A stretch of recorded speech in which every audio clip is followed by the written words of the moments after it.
চলমান জ্বালানি সংকট মোকাবেলায় সিন্ডিকেট নির্ভরতা কমিয়ে নবায়নযোগ্য জ্বালানি তাগিদ দিয়েছেন প্রধানমন্ত্রীর উপদেষ্টা ডক্টর রাশেদ আল মাহমুদ তিতুমির।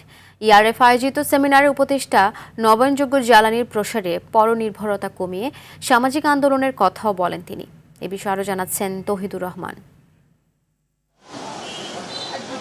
২০৩০ সালের মধ্যে দেশের মোট বিদ্যুৎ চাহিদার অন্তত ২০% নবায়নযোগ্য জ্বালানি খাত থেকে আসবে, আর ২০৪১ সালের মধ্যে ৪০% সবুজ জ্বালানি উৎপাদনের লক্ষ্য রয়েছে সরকারের, যদিও এই সক্ষমতা এখনও ৫%-এর ঘরে।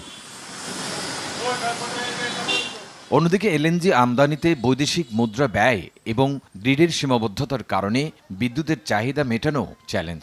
এমন বাস্তবতায় নবায়নযোগ্য জ্বালানি হতে পারে নির্ভরযোগ্য ও টেকসই সমাধান। তিব্বত কদুর তেল চুলকে করে শক্ত আর মজবুত, ঠান্ডা মাথায় ভালোবাসার জয়। লিথিয়াম শুরু হলে এটা অটোমেটিক মার্কেট ডিমান্ড থেকে চলে আসবে। সিপিডি জানায় তদারকির অভাবে প্রায় অর্ধেক সোলার হোম সিস্টেম অকার্যকর, তাই সহজ শর্তে ঋণ এবং শক্তিশালী তদারকি পরামর্শ সংস্থাটির।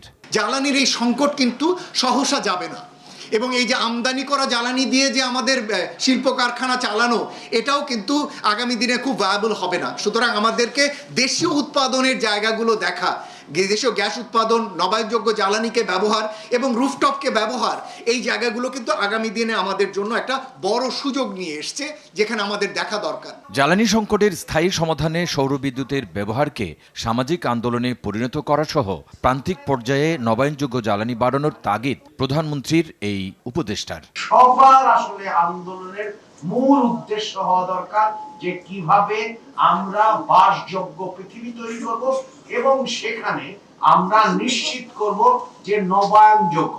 প্রথম কাজ এবং প্রধান কাজ হচ্ছে যে আমাদের সামাজিক সচেতনতা, এবং সেটা একটা কালেকটিভ অ্যাকশন, সামাজিক আন্দোলন গড়ে তোলা উচিত, এবং জ্বালানি বিদ্যুৎকে অধিকার হিসাবে স্থাপন করা। নবায়নযোগ্য জ্বালানি উৎপাদনে এখনো জটিলতা রয়ে গেছে বলে জানান খাত সংশ্লিষ্টরা। 15% ভ্যাট, 2% এআইটি, এটা আসলে ইনজাস্টিস। তৌহিদুর রহমান, RTV, ঢাকা।